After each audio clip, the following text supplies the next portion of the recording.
So yun, good morning no, mga idol. So napag-live na naman tayo kahit pa paano. So bihira naman tayo makapag-live kasi nagbago yung shift ng duty natin. So naging pang umaga na, kaya wala na tayong time mag-rate ng mga videos.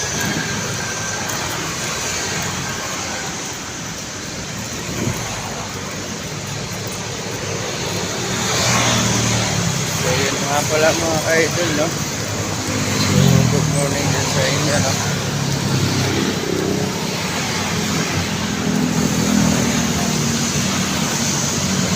So yan. So thank you nga pala sa mga bagong mga followers ko dyan. Salamat sa inyo. Sa Tala Sender ko, maraming salamat sa inyo. So dun sa mga nagpa-follow sa akin, so pagpasensyaan nyo na po kasi medyo busy lang, pero wasag check naman po ako ng mga comment section ko, nagpa-follow naman po ako agad, kaya sana po maunawaan nyo po.